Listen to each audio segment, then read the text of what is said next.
त्या पडक्या मंदिरात असलेल्या यज्ञकुंडात आग पेटली होती. मंदिरापासून लांबपर्यंत कोणत्याही मनुष्याचा वास नसल्याने नीरव शांतता पसरलेली. मंदिर असले तरी गर्भगृहात असलेला मूर्तीचा चौथरा रिकामा होता. अंधार पडला होता. त्या यज्ञकुंडासमोर एक मांत्रिक बसला होता. अंगावर केशरी कपडे, कपाळावर कुंकू, गळ्यात कसल्याशा माळा, वाढलेले केस, लांब दाढी असा त्याचा अवतार होता. त्याच्या मागे एक पुरुष उभा होता. दिन्या असं म्हणत त्या मांत्रिकाने उजवा हात पुढे केला. मागे उभ्या असलेल्या त्या व्यक्तीने एक लिंबू मांत्रिकाच्या हातात दिले. काही मंत्र म्हणत त्याने ते लिंबू आगीत टाकले.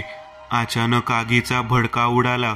त्या मंदिराच्या बाहेर इतका अंधार होता की खांबापलीकडचे काही दिसत नव्हते. त्याच अंधारातून धप धप असा आवाज येऊ लागला. जणू काही कोणीतरी त्या मंदिराभोवती फिरत होते. तो आवाज त्या मांत्रिकाच्या कानावर पडला. तसं त्याने डोळे मोठे करून आजूबाजूला पाहिले. त्याचे डोळे लाल झाले होते. त्याने त्या यज्ञाच्या पेटत्या अग्नीमध्ये हात घातला आणि त्यातून काही निखारे बाहेर काढले. हातात पेटते निखारे असूनही त्याचा हात भाजला नव्हता. ते निखारे त्याने मंदिराच्या बाहेर फेकले. तसं त्या मंदिराभोवती एक वर्तुळ चमकू लागले. तितक्यात त्यांच्या पाठीमागून कोणीतरी जोरात किंचाळत निघून गेले. त्या मांत्रिकाने दचकून मागे पाहिले.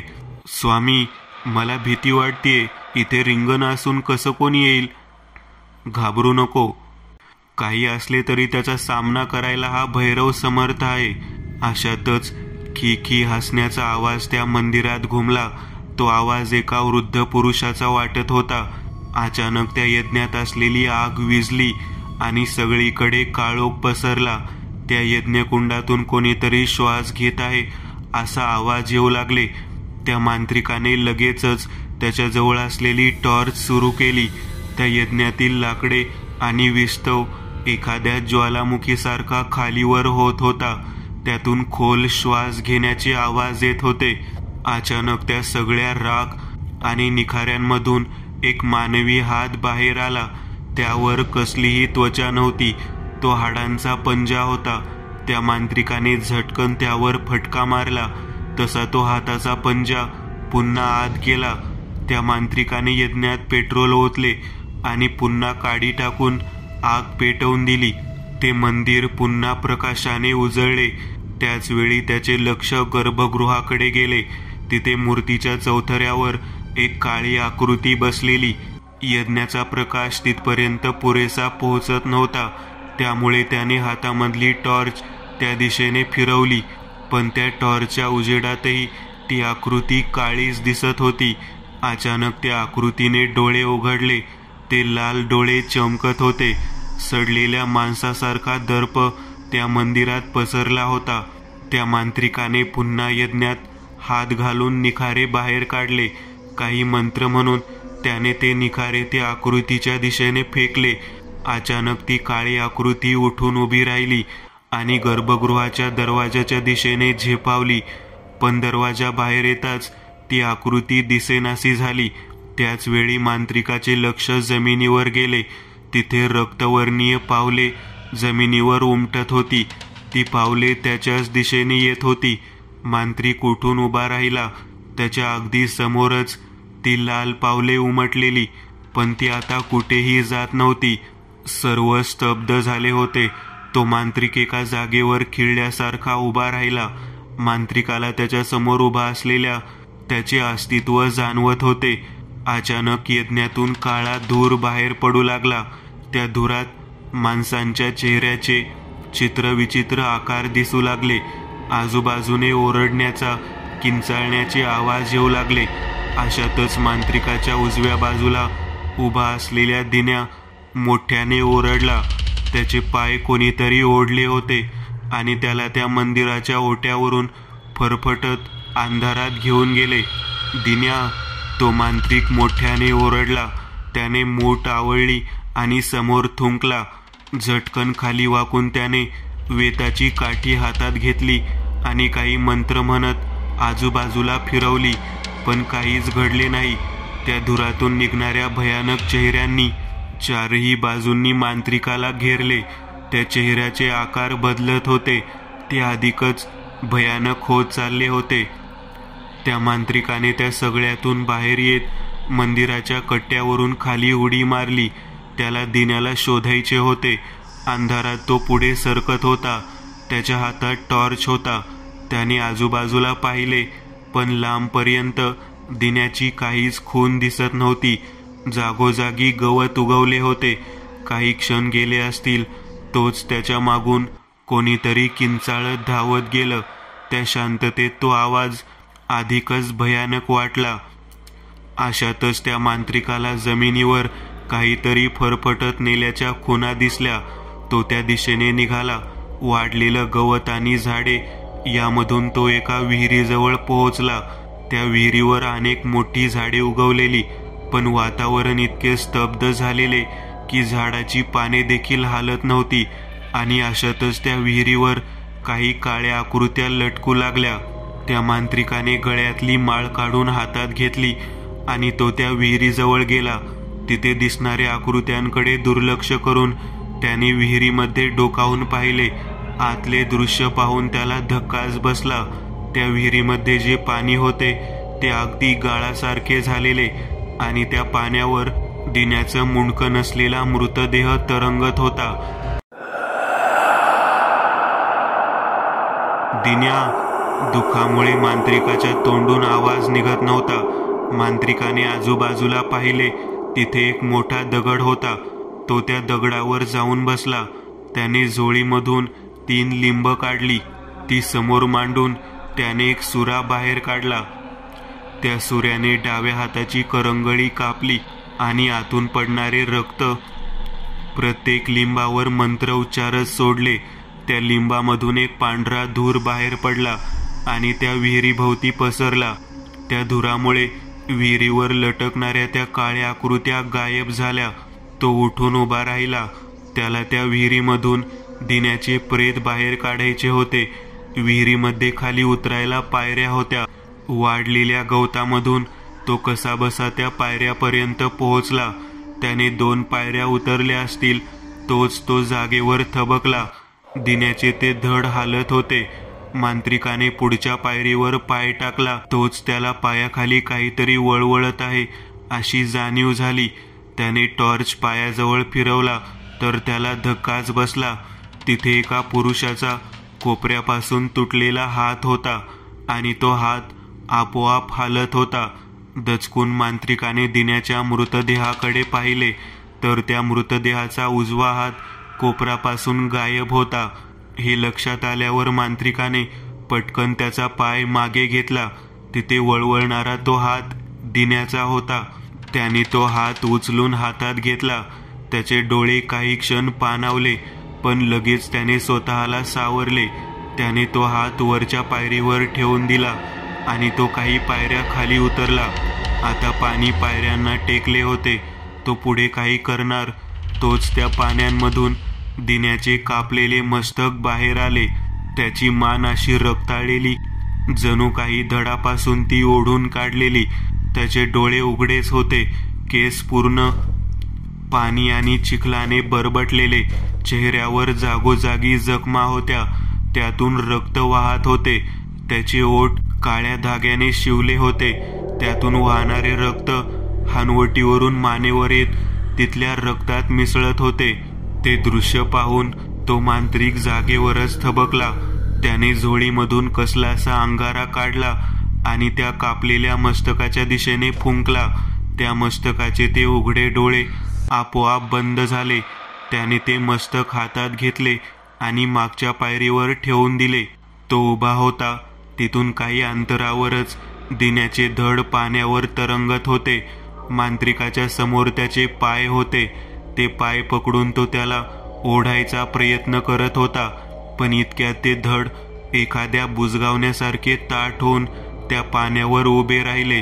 कोपरापासून तुटलेला हात, मस्तक विरहित मान आणि त्या तुटलेल्या मानेवरून वाहणारे रक्त. आजूबाजूच्या भयावह वातावरणात हे दृश्य पाहून त्या मांत्रिकाच्या अंगावर शहारे आले. अचानक एखादा बाहुला मागे ओढला जावा तसे ते धड मागे ओढले गेले आणि विहिरीच्या एका भिंतीला जाऊन चिटकले. ती अशी जागा होती की तो मांत्रिक तिथपर्यंत पोहोचू शकणार नव्हता. अशातच त्या विहिरीमध्ये एक क्रूर हसण्याचा आवाज घुमला. त्या मांत्रिकाने आजूबाजूला पाहिले पण तिथे काहीच दिसत नव्हते. इतक्यात घोटभर पाण्यात उभा असलेल्या त्याच्या पायाला कसला स्पर्श झाला. त्याने हातात असलेली टॉर्च तिथे फिरवली. त्याच्या पायाजवळ कोणाचे तरी तसेच मस्तक विरहित प्रेत तरंगत होते. त्याने दचकून पाय वर घेतला आणि काही पायऱ्या वरती चढला. त्याने पुन्हा विहिरीकडे पाहिले. आता दिसणारे दृश्य पाहून तो पुरता हादरला. त्या विहिरीच्या पाण्यावर असेच मस्तक विरहित आणि एक हात नसणारी असंख्य प्रेते तरंगत होती. त्या मांत्रिकाने एक नजर दिन्याच्या प्रेताकडे टाकली आणि तो मागे वळला. तिथले दृश्य पाहून त्याला पुढचा धक्का बसला. विहिरीच्या प्रत्येक पायरीवर एक कापलेले मुंडके ठेवले होते. प्रत्येक मुंडक्याच्या डोळे उघडे होते आणि ते मांत्रिकाकडेच पाहत होते. आता मात्र त्या मांत्रिकाच्या स्वतःवरचा ताबा सुटला. त्याने झोळीमधून बुक्का काढला. काही मंत्र म्हणत त्याने तो बुक्का त्या विहिरीमध्ये आणि त्या मुंडक्यावर फेकला. त्याच वेळी ती मुंडकी हवेत उडाली आणि एखाद्या वावटळीप्रमाणे गिरट्या घालत त्या मांत्रिकाभोवती फिरू लागली. त्याचे लक्ष विहिरीच्या काठाकडे गेले. तो पूर्ण वर्तुळाकार काठ अशाच मुंडक्यांनी भरला होता. ती सर्व मुंडकी विहिरीमध्ये डोकावून पाहत होती. फिरणाऱ्या त्या मुंडक्यांच्या मधून वाट काढत तो बाहेर येतच होता. इतक्यात त्याला समोर उभी असलेली ती काळी आकृती दिसली. ती एका पुरुषाची आकृती आहे इतकेच त्याच्या लक्षात आले. त्याचे शरीर कृश होते. चेहरा दिसतच नव्हता. हातात एक कसलीशी काठी होती. कोण तू? मांत्रिकाने विचारले.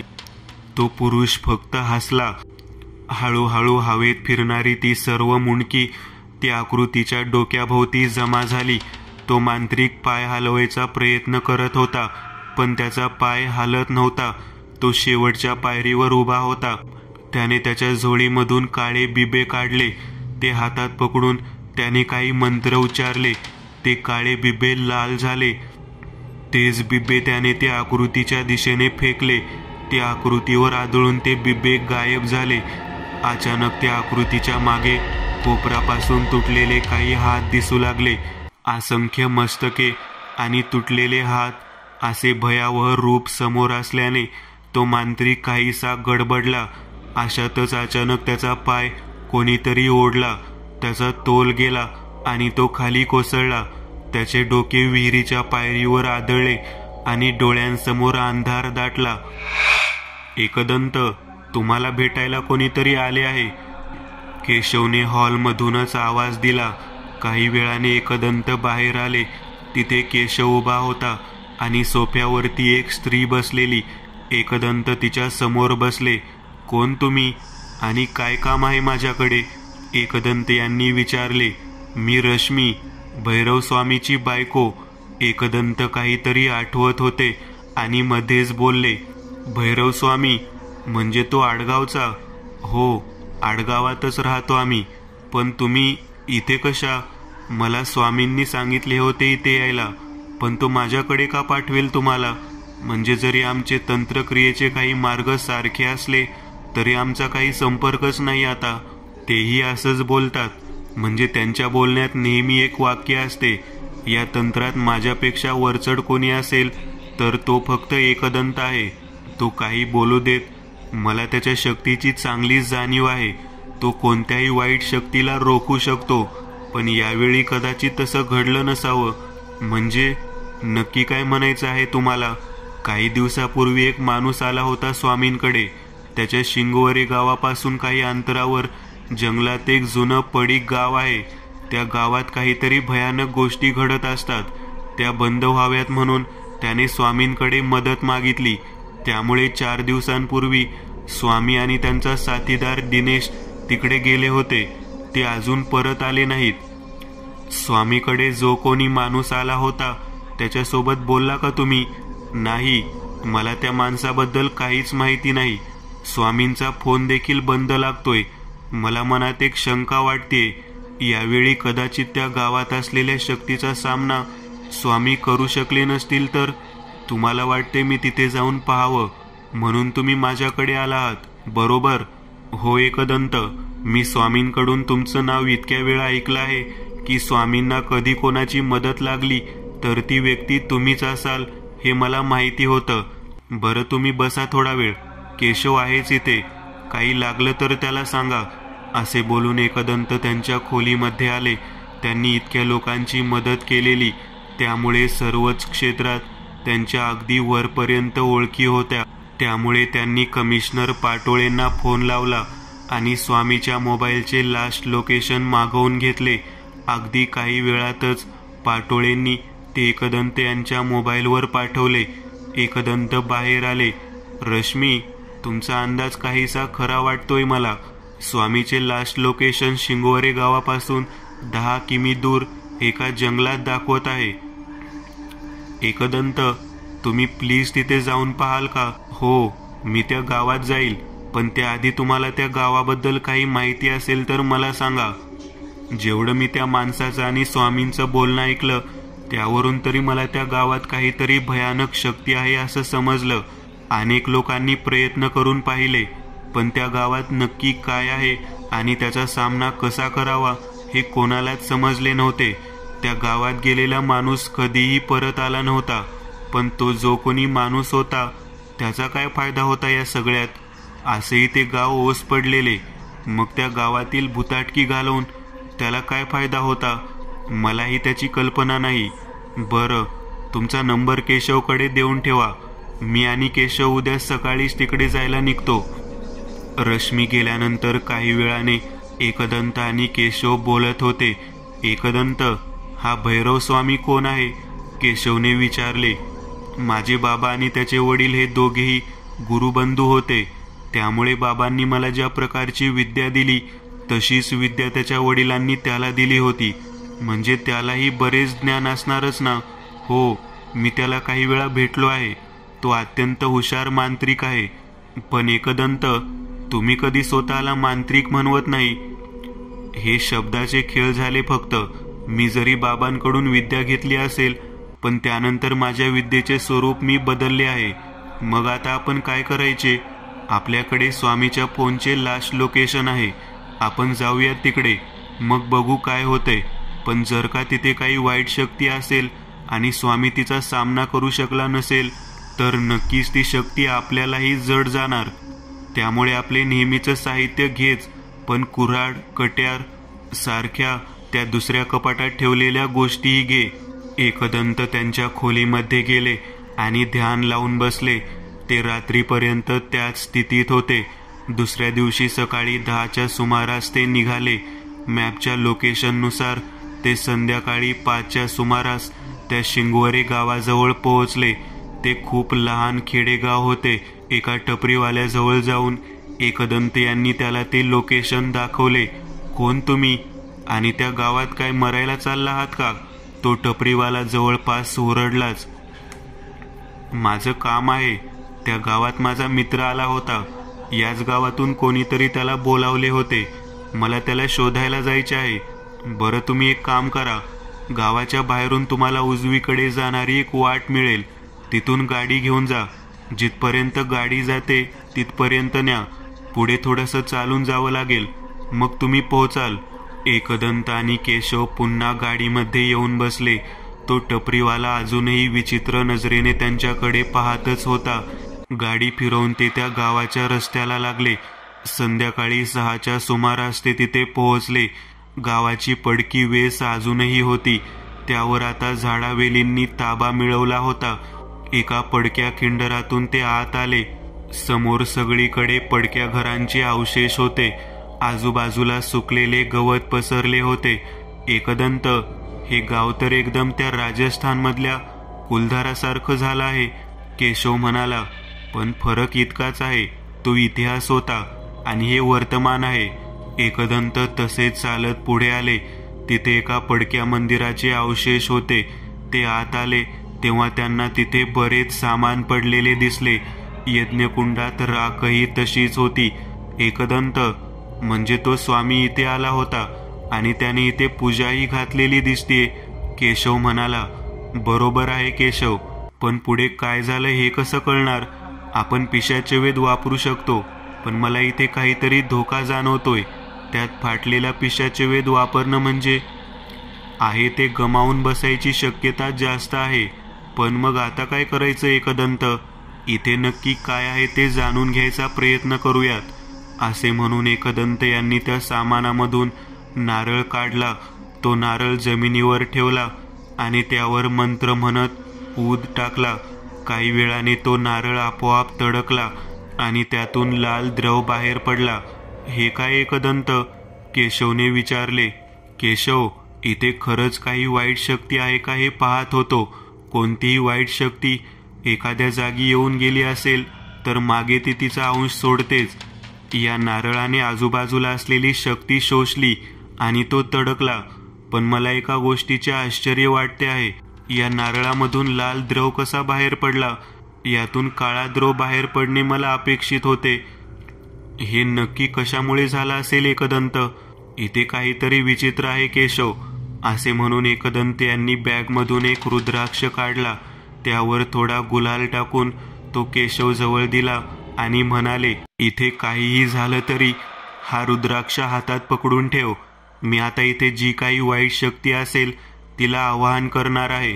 तिथे असलेल्या यज्ञकुंडाजवळ बसून एकदंत यांनी त्याची राख हातात घेतली.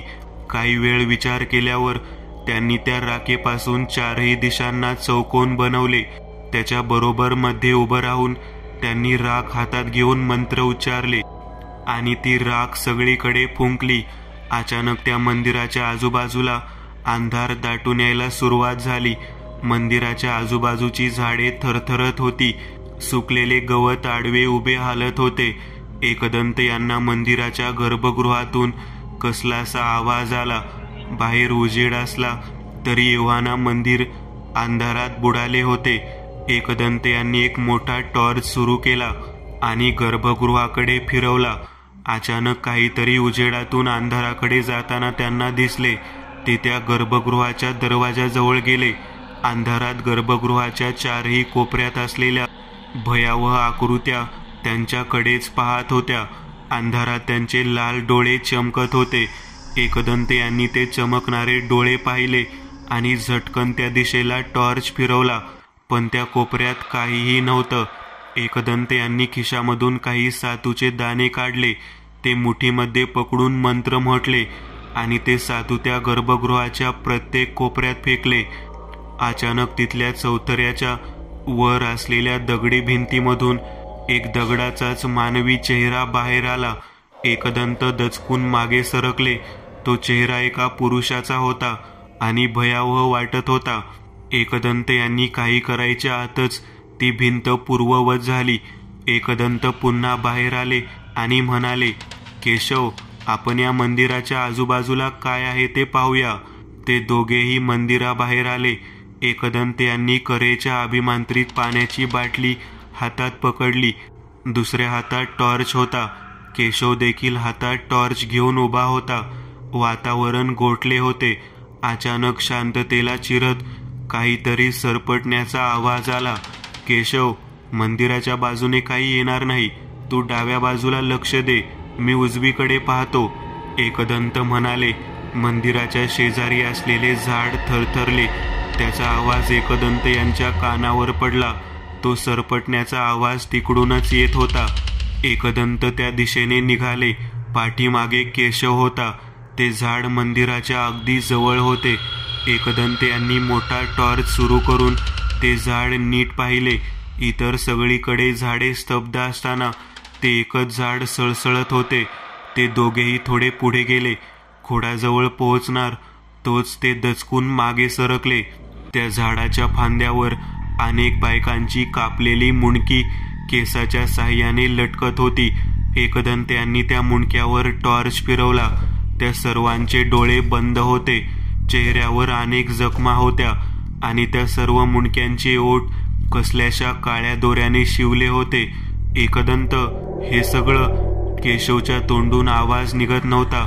मलाही समजत नाही हे सगळं काय आहे. अचानक त्यातले एक मुंडके एकदंत यांच्या दिशेने वळले. तिने डोळे उघडले आणि त्या शिवलेल्या ओठानेच किंचाळले. तो आवाज इतका भयानक होता की त्यांच्या कानाला असह्य होत होता.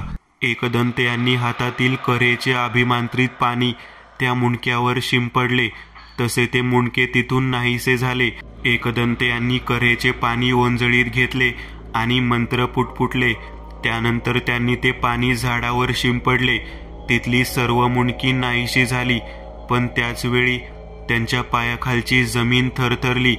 काही कळायच्या आतच जमिनीमधून 2 कृश काळे हात बाहेर आले आणि त्यांनी एकदंत यांचा पाय पकडला. त्या धक्क्याने ते खाली कोसळले. त्यांच्या खांद्याला मार लागला. त्यांनी उठून आजूबाजूला पाहिले तर आता तिथे काहीच नव्हतं. त्यांनी बॅगमधून हळद काढली आणि काही मंत्र म्हणत त्या दोघांभोवती एक रिंगण आखले. त्यानंतर त्यांनी एक कागदाची पुडी काढली. त्या पुडीमध्ये एरंडीच्या बिया होत्या. त्यांनी त्या हातात पकडल्या आणि मंत्र म्हटला आणि त्या बिया आजूबाजूला फेकल्या. जमिनीवर पडताच त्यातून कसलासा धूर निघायला लागला. हळूहळू तो धूर एका विशिष्ट दिशेला जाऊ लागला. केशव, आपल्याला या धुराच्या मागे जायचे आहे. ते दोघेही धुराच्या मागे निघाले. काही अंतर पुढे गेले असतील तोच त्यांना समोर विहीर दिसली. ते त्या विहिरीजवळ जातच होते तोच त्यांना उजव्या बाजूने कसलासा आवाज आला. तिथे एका जुन्या घराची भिंत होती. एकदंत यांना तिथे काहीतरी विचित्र जाणवले. ते त्या भिंतीजवळ गेले. तिथले दृश्य पाहून एकदंत आणि केशव यांना हादरा बसला. ती भिंत दगडाची नव्हती तर मानवी मुंडक्याची होती. हळूहळू ती मुंडकी जागेवर गोल फिरू लागली. इतक्यात एकदंत यांच्या मागे तीच काळी आकृती आली आणि तिने एकदंत यांना धक्का दिला. तो धक्का इतका जोरदार होता की काही कळायच्या आतच एकदंत त्या मुंडक्यांच्या भिंतीवर जाऊन आदळले. त्या मुंडक्यांची भिंत कोसळली आणि त्या मुंडक्यांच्या खाली एकदंत दाबले गेले. केशव त्यांच्या दिशेने धावत होता पण त्याचे पाय जागचे हालतच नव्हते. एकदंत यांना त्या मस्तकाच्या ढिगाऱ्यामधून बाहेर पडता येत नव्हते. त्यांच्या हातात कऱ्हेच्या अभिमंत्रित पाण्याची बाटली होती. त्यांनी ते पाणी शिंपडायला सुरुवात केली. तसा हळूहळू ती मुंडकी त्यांच्यापासून लांब जाऊ लागली. एकदंत उठून उभे राहिले. त्यांच्या अंगावर त्या मुंडक्यांनी जागोजागी जखमा केल्या होत्या. त्यांनी हातात टॉर्च घेतली आणि आजूबाजूला पाहिले तर त्यांना केशव विहिरीकडे जाताना दिसला. एकदंत यांनी त्याला आवाज दिला पण तो आवाज त्याच्यापर्यंत पोहोचलाच नाही. एकदंत धावतच त्याच्या मागे गेले आणि त्यांनी त्याचा हात पकडला आणि म्हणाले, कुठे चालला आहेस केशव? त्याने मागे वळून पाहिले तेव्हा एकदंत यांना धक्का बसला. तो चेहरा केशवचा नव्हता. एखाद्या जख्म म्हाताऱ्या माणसाचा तो चेहरा होता. अचानक त्या चेहऱ्यावर एक क्रूर हास्य आहे. त्याने एकदंत यांचा हात पकडला आणि त्यांना विहिरीच्या दिशेने भिरकावले. एकदंत त्या विहिरीजवळ पडले. त्यांच्यासमोर तोच म्हातारा उभा होता. एकदंत यांनी कऱ्हेचे पाणी त्या म्हाताऱ्याच्या दिशेने शिंपडायचा प्रयत्न केला पण त्याला काहीच झाले नाही. त्याच्यावर कऱ्हेच्या पाण्याचा परिणाम होत नाही हे पाहून त्यांनी झटकन खिशामधून सातू काढले आणि ते हातात पकडून मंत्र म्हटले. त्यांनी ते सातू त्या म्हाताऱ्याच्या दिशेने फेकले पण आश्चर्य म्हणजे ते सातू त्याच्यापर्यंत पोहोचलेच नाहीत. मध्येच त्यांची राख झाली. ते पाहून एकदंत यांना धक्का बसला. ते उठून उभे राहिले.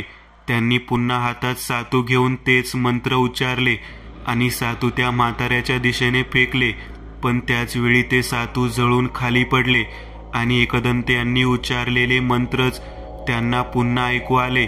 आधी एकदंत यांना समजले नाही पण नंतर त्यांच्या लक्षात आलं ते मंत्र त्या म्हाताऱ्याच्याच तोंडून येत होते. इतक्यात एकदंत यांचे लक्ष विहिरीकडे गेले. तिथल्या पायऱ्यांवर केशव बेशुद्ध पडला होता. एकदंत यांनी त्यांची बॅग उचलली आणि ते त्या पायऱ्यांकडे धावले. काही पायऱ्या खाली उतरल्यावर ते केशवजवळ पोहोचले. त्यांचे लक्ष केशवच्या हाताकडे गेले. त्याच्या हातात अजून तो रुद्राक्ष तसाच होता. एकदंत यांनी बॅगमधून पाणी काढले आणि ते त्याच्या चेहऱ्यावर शिंपडले. केशवला शुद्ध आली. तो तिथेच उठून बसला. एकदंत, मी इथे कसा? केशवने विचारले. एकदंत काही बोलणार तोच त्यांना आजूबाजूने अनेक लोकांच्या किंचाळण्याचे आवाज येऊ लागले. त्यांनी त्या बाजूला पाहिले. विहिरीच्या कठड्यावर अनेक मस्तक विरहित प्रेते उभी होती. एकदंत यांनी झटकन त्यांच्या बॅगमधून त्यांची कट्यार बाहेर काढली आणि मंत्र उच्चारले. त्यानंतर त्यांनी ती कट्यार त्या प्रेतांच्या दिशेने फेकली, पण त्या कट्यारीने काहीच घडले नाही. अचानक ती कट्यार विहिरीच्या मोटेजवळ ओढली गेली. एकदंत यांनी त्या बाजूला पाहिले. ती मोट एकदंत यांच्या अगदी समोरच होती. तिथे तोच म्हातारा बसला होता. त्याचे खरे रूप एकदंत यांना पहिल्यांदा स्पष्ट दिसले. त्याचा चेहरा पांढरा पडलेला, केस हवेत उडत होते, अंगावर लाल वस्त्र होते, दाढी वाढलेली, अनेक कापलेले हात त्याच्या शरीराला जोडलेले, कित्येक मानवी मस्तके त्याच्या पायाशी पडलेली. त्याचे ते रूप अत्यंत भयानक होते. एकदंत, हे काय होते? ही कट्यार कधीच अशी व्यर्थ जात नाही, केशवने विचारले. आपली शक्ती इथे चालत नाहीये केशव, असे म्हणत एकदंत यांनी त्यांच्या बॅगमधून तो शंख बाहेर काढला, ज्यात भीषणी यक्षिणी कैद होती. त्यांनी तो शंख फुंकला तेव्हा त्यातून एक काळ्या रंगाचा धूर बाहेर पडला. पूर्ण विहिरीमध्ये फिरून ती यक्षिणी त्या मोटेच्या दिशेने झेपावली. त्या म्हाताऱ्याने एका हाताने काठी खाली आपटली. तोच ती यक्षिणी उलट फिरली आणि वेगाने पुन्हा शंखात सामावली. त्या झटक्याने तो शंख एकदंत यांच्या हातामधून खाली पडला. हा प्रकार पाहून एकदंत यांना धक्काच बसला. अशातच ते प्रेते आणि तुटलेली मस्तके पाण्यावर तरंगत त्यांच्या जवळ येत होती. चारही बाजूंनी ते त्या प्रेतांनी घेरले गेले होते. त्या सगळ्यात एकदंत यांना पुढे दिसले ते भैरव स्वामीचे मस्तक. ते पाहून एकदंत हादरलेच. त्यांनी स्वतःला सावरले आणि हातात करेचे पाणी घेऊन मंत्र उच्चारले आणि ते करेचे पाणी चारही दिशेंना शिंपडले, पण काहीच घडले नाही. ती प्रेते त्यांच्या अजून जवळ आली. ते तिथून निघायचा प्रयत्न करत होते तेव्हा त्यांना जाणीव झाली त्यांच्या पायाभोवती अनेक तुटलेले हात जमा झालेले आणि त्यांनी त्यांचे पाय पकडले होते. काही केल्या त्यांना तिथून हालता येत नव्हते. एकदंत यांनी पुन्हा त्या म्हाताऱ्याकडे पाहिले. त्याचा चेहरा आता लाल झालेला. एकदंत यांनी डोळे मिटले आणि मन एकाग्र केले. त्यानंतर त्यांनी बॅगमधून अभिमांत्रित कुऱ्हाड काढली. यावेळी त्यांनी त्या म्हाताऱ्याकडे लक्ष न देता त्या हातांवर घाव घातला. तिच्या एकाच घावात ते हात एकदंत यांच्या पायापासून दूर झाले. लगेचच ते वरती आले आणि तिथे त्यांनी करेच्या पाण्याने रिंगण आखले आणि ते दोघेही त्या रिंगणात बसले. त्यांनी बॅगमधून एक काळे वस्त्र काढले, त्यावर काळी हळद पसरवली आणि त्या हळदीवर त्यांनी एक मंत्र काढले. दुसऱ्या बाजूला काळे तीळ, काळे उडीद आणि इतर काही गोष्टी त्यांनी काढून ठेवल्या. इतक्यात वादळ सुटले. आजूबाजूच्या अनेक गोष्टी हवेत उडू लागल्या, पण रिंगणात त्याचा परिणाम जाणवत नव्हता. एकदंत यांनी मंत्रोच्चार सुरू केले. प्रत्येक आवर्तनानंतर ते त्या यंत्रावर काळे तीळ आणि उडीद टाकत होते, पण अचानक एका वावटळीसारखा तो म्हातारा एकदंत यांच्या अगदी समोर उभा राहिला. त्याचा अवतार भयानक होता. त्याच्या एका हातात त्याचेच कापलेले मस्तक होते, ज्याचे ओठ शिवलेले, आणि त्याचा उजवा हात कोपरापासून खाली तुटला होता आणि तो कातडीला लटकत होता. त्याचे ते रूप पाहून केशव भेदरला. अशातच आपोआप करेच्या पाण्याचे रिंगण काळे होऊ लागले. हळूहळू त्या म्हाताऱ्याचे डोळे आग ओकू लागले. त्याच्या अंगावर असणारे ते लाल वस्त्र हवेत उडत होते. मानेपासून रक्ताचे कारंजे निघत होते. अशातच आजूबाजूने असंख्य प्रेते एकदंत यांनी आखलेल्या त्या रिंगणाभोवती गोळा झाली. सडलेल्या माणसांचा दर्प पूर्ण वातावरणात भरला होता. वातावरण पूर्ण भारले होते. कोणालाही ते रिंगण ओलांडता येत नव्हते. एकदंत यांचा मंत्रजाप अविरत सुरू होता. तुटलेली मुंडकी त्या रिंगणाभोवती गोल फिरत होती. तुटलेले हात चारही बाजूंनी रिंगणात जायचा प्रयत्न करत होते. हळूहळू ते रिंगण गडद काळे झाले अशात एकदंत्यांनी मंत्रोच्चार बदलले आणि अचानक वाहणारे वारे बंद झाले. एकदंत्यांच्या समोर जे यंत्र होते आगीसारखे पेटले, त्यातून ज्वाला निघू लागल्या. इतका वेळ ज्या प्रेतांना ते रिंगण ओलांडता येत नव्हते, ती सर्व प्रेते त्या आगीमध्ये आपोआप ओढली गेली आणि सर्वात शेवटी तो म्हातारा त्या आगीत ओढला गेला. हळूहळू ते यंत्र पुन्हा सामान्य झाले. चल केशव, आवर हे सगळं, आपल्याला त्या मंदिरात जायचे आहे. सर्व साहित्य आवरून ते दोघे मंदिरात आले. एकदंत्यांनी बॅगमधून पिशाच्य वेध काढला. पिशाच्य वेधाच्या साह्याने कोणत्याही वस्तूचा अथवा वास्तूचा भूतकाळ पाहायची सिद्धी त्यांना प्राप्त होती. त्याचाच वापर करून त्यांनी त्या मंदिराचा आणि गावाचा इतिहास पाहण्याचे ठरवले. त्या मंदिरात मधोमध बसून त्यांनी पिशाच्य वेध उघडला आणि डोळे मिटून बसले. जेव्हा त्यांनी डोळे उघडले तेव्हा ते काही वेळ शांत बसले. चल केशव, आपण निघूयात. पण एकदंत, आपण त्या स्वामीला शोधायला आलो होतो ना, पण आता स्वामी या जगात नाही, हेच आता त्याच्या बायकोला सांगावे लागेल.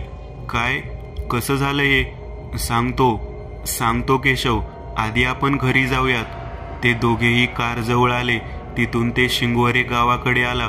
गावच्या मुख्य चौकात त्यांना 3 जण रस्त्यात उभे असलेले दिसले. त्या लोकांच्या तो टपरीवाला देखील होता. एकदंत्यांनी गाडी थांबली आणि बाहेर आले. तुम्ही कोण आहात? इथे काय करताय? एका तरुणाने एकदंत्यांना विचारले. आम्ही इथे कोणाला तरी शोधायला आलो होतो. मागील आठवड्यात ते इथे आले होते, पण परत घरी आले नाही. एकदंत म्हणाले. तुम्ही स्वामीबद्दल बोलताय का? तुला माहिती आहे स्वामी कोणते? आश्चर्याने एकदंत्यांनी विचारले. मी शेखर, मीच त्याला मागच्या आठवड्यात इथे घेऊन आलो होतो. जेव्हा तुम्ही इथून गेला तेव्हा हा टपरीवाला जगण्या मला येऊन भेटला आणि त्याने सांगितले की त्या जुन्या गावाकडे काही लोक गेले आहेत, म्हणून आम्ही तुमची वाट पाहत इथे थांबलो. पण तू स्वामीला घेऊन इथे का आला होता? गेली कित्येक वर्ष आम्ही कोणीही त्या भागात जाऊ शकत नाही. जर का कोणी तिकडे गेले तर परत येत नाही. आमच्या गावावर ती कायमच टांगती तलवार आहे. आम्हाला त्यापासून सुटका हवी होती. माझा बाप पण त्याच गावात गेला होता, जो परत आला नाही. त्यानंतर मी खूप मांत्रिकांना भेटलो. त्यातले 3 जण माझ्यासोबत इथे आले, पण त्या गावातून कोणीच परत आलं नाही. स्वामीबद्दल मी खूप ऐकले होते. तो नक्की काहीतरी करेल असं वाटलं, पण तोही परत आला नाही. गेले 4 दिवस आम्ही त्याचीच वाट पाहतोय. स्वामी आता परत येणार नाही. एकदंत म्हणाले. म्हणजे स्वामी पण? हो, आम्ही त्याला शोधायला इथे आलो होतो, पण इथे भलतेच भयानक प्रकरण समोर मांडून ठेवले होते. त्याचा सामना स्वामी करू शकला नाही. तो आणि त्याचा साथीदार दिनेश दोघेही मारले गेले. पण तुम्ही कोण आहात? मी एकदंत आणि हा माझा साथीदार केशव. तुम्ही आहात ते एकदंत ज्यांच्याबद्दल स्वामी बोलत होता. काय म्हणाला स्वामी? तो म्हणत होता, जर मला हे जमलं नाही तर इथून जाऊन त्या एकदंतला भेटा. तो नक्की काहीतरी करेल. आणि तुम्हीच इथे आला. त्याची बायको माझ्याकडे आली होती. तिच्या सांगण्यावरून आम्ही त्याला शोधत इथे आलो. पण एकदंत, तुम्ही त्या गावातून जिवंत परत कसे आला? तिथे जे काही होतं त्याचा नाश करूनच आम्ही परत आलोय. काय, खरंच सांगताय तुम्ही? शेखरचा चेहरा खुलला. हो, पण मला वाटते गेली 50 वर्ष कोणी त्या गावात जात नव्हतं. हो, तेव्हाच त्या गावात काहीतरी घडलं आणि ते गाव ओस पडले. तिथे खून झाला होता एका साधूचा. काय खून? कसा काय? आपण बसून बोलूयात का? एकदंत म्हणाले. तिथेच एका पारावर ते सगळे बसले. एकदंत यांनी सांगितलेला प्रकार काहीसा असा होता. 50 वर्षांपूर्वी त्या गावात एक साधू आला होता. त्याला अनेक सिद्धी प्राप्त होत्या. तो वेद आणि पुराणाचा जाणकार देखील होता.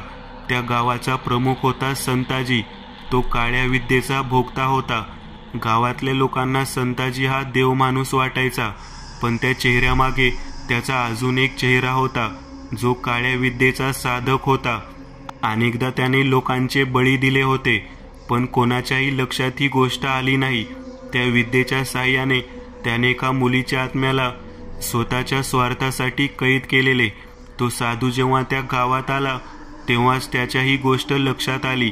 तो त्याला भेटायला त्या संताजीच्या वाड्यात गेला. त्याने संताजीला हे सगळं वाईट कर्म करण्यापासून परावृत्त करण्याचा प्रयत्न केला, पण संताजीने ते ऐकलं नाही. त्यावेळी त्या साधूने त्याच्या शक्तीने त्या मुलीचा आत्मा मुक्त केला आणि तो तिथून निघून गेला. त्या साधूचा मुक्काम गावच्या मंदिरात होता. त्या मंदिरात देवीची मूर्ती होती. तिच्या अंगावर सोन्याचे दागिने असायचे. जेव्हा तो साधू संताजीच्या घरून बाहेर पडला तेव्हा संताजीला जाणीव झालेली की तो साधू त्याच्या मार्गातला मोठा अडसर ठरू शकतो. शिवाय त्याने कैद केलेल्या आत्म्याला त्या साधूने मोकळे केले. त्यामुळे त्या साधूचा खूप राग आला होता. संताजीने त्याच्या माणसांकरवी त्या साधूचा काटा काढायचे ठरवले. त्याने रात्री त्याच्या माणसांना त्या मंदिरात पाठवले. त्यांनी देवीची दागिने स्वतःच त्या साधूकडे दिले आणि दागिने चोरल्याचा त्याच्यावर आळ घेऊन त्याला पकडले. गावातील लोक जमा झाले. त्या सगळ्यांना संताजीने हेच पटवून दिले की चोरी या साधूने केली आहे. लोक त्या साधूला मारायला त्याच्या अंगावर धावले.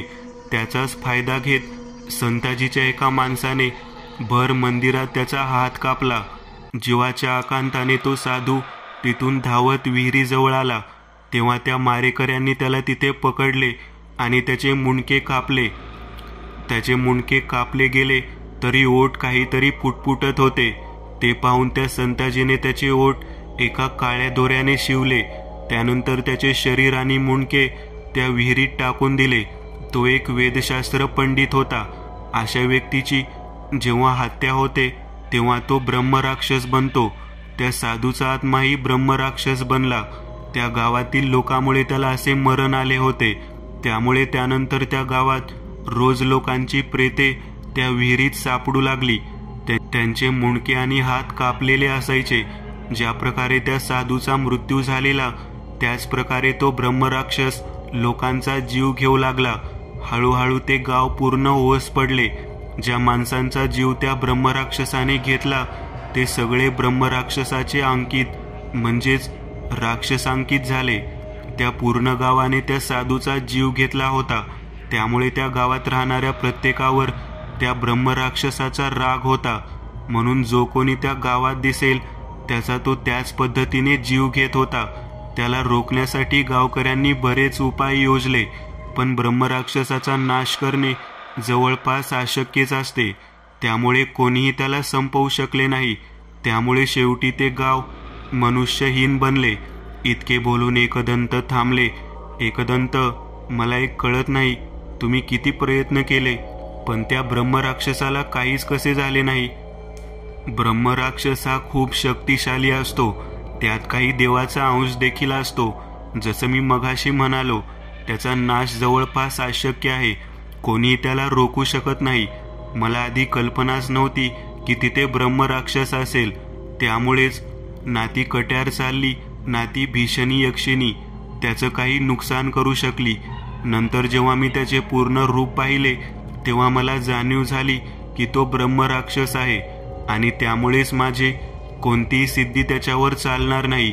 एकदंत, आपल्याला ती जी प्रेते दिसली ती सर्व त्याने मारलेली माणसे होती. हो केशव, त्याने त्या गावाचाच बळी घेतला होता असं समज. त्यात बायका पुरुष सगळेच होते. एकदंत, पण हे सगळं त्या मंदिर आणि विहिरीच्याच आजूबाजूला का घडत होते? केशव, तो ब्रह्मराक्षस जसं त्या साधूचा मृत्यू झाला होता तसंच लोकांना मारत होता. मंदिरात लोकांचा हात कापला जायचा आणि विहिरीवर मस्तक. आणि मंदिरातला देव? शेखरने विचारले. ब्रह्मराक्षसाला देवांचे भय नसते, एकदंत म्हणाले. मग त्या मंदिरातील मूर्ती कुठे गेली एकदंत? त्या साधूचे रक्त मंदिरात सांडले म्हणून लोकांनी देवीची मूर्ती तिथून हलवली. तिची स्थापना तात्पुरती एका झाडाखाली केली होती. अजूनही ती मूर्ती तिथेच आहे. पण एकदंत, जर ब्रह्मराक्षसाचा नाश होऊ शकत नाही तर तुम्ही हे कसं काय करू शकला? ब्रह्मराक्षसाचा नाश हा पूजा, यज्ञ अथवा मंत्राने नाही होऊ शकत, पण एखादी तामसी दैविक शक्ती हे करू शकते. त्यासाठीच मी त्या रिंगणात बसून स्मशान भैरवीचे आवाहन केले. ही नक्की कोण आहे? दशमहाविद्यांपैकी एक असलेली स्मशान भैरवी ही एक अत्यंत गूढ, उग्र, तामसी शक्ती आहे. ती मुख्यतः स्मशानभूमीमध्ये वास करणारी आघोरी साधकांची आराध्य देवी म्हणून ओळखली जाते. ती महाकाली, दुर्गा आणि चंडी यांच्या उग्र रूपांपैकी एक आहे. तिचा संबंध मृत्यू आणि मोक्ष यांच्याशी आहे. त्यामुळे तिचा अंश त्या यंत्राच्या रूपाने तिथेच अवतरला आणि त्यात ती सगळी प्रेते आणि ब्रह्मराक्षसाचा नाश झाला. एकदंत, आपण जेव्हा पहिल्यांदा त्या मंदिरात आलो तेव्हा त्या तडकलेल्या नारळामधून लाल पाणी कसे बाहेर पडले? केशवने विचारले. केशव, ब्रह्मराक्षसा पूर्ण नकारात्मक शक्ती नाहीये. त्यात काही देवतांचे गुण असतात. त्यामुळे त्या नारळामधून काळ्या पाण्याऐवजी लाल पाणी निघाले. एकदंत, नकळतपणे तुम्ही आमच्यावर खूप उपकार केले आहेत. तुमचे धन्यवाद कसे मानू कळत नाहीये. शेखर म्हणाला. शेखर, तू आमच्यासोबत पुण्याला येतोस का? त्या स्वामीच्या बायकोला हे सगळं सांगायचं आहे. ते तूच केलं तर जास्त सोपं होईल. हो, माझ्यामुळे त्या स्वामीचा जीव गेला. मी इतकं तर करूच शकतो ना. एकदंत, केशव आणि शेखर पुण्याकडे निघाले. दुसऱ्या दिवशी दुपारी ते थेट स्वामीच्या घरी गेले. तिथे रश्मीला भेटून त्यांनी सगळा प्रकार समजावला. ते तिला सहन करण्यापलीकडचे होते, पण आधीच थोडी कल्पना असल्याने तिने धैर्याने सगळ्या गोष्टी स्वीकारल्या. तिथून एकदंत त्यांच्या घरी परतले. त्यांनी आजवरचे सर्वात भयानक प्रकरण हाताळले होते, पण त्यांचा आपल्यासोबतचा प्रवास तसाच सुरू आहे, अज्ञाताच्या दिशेने.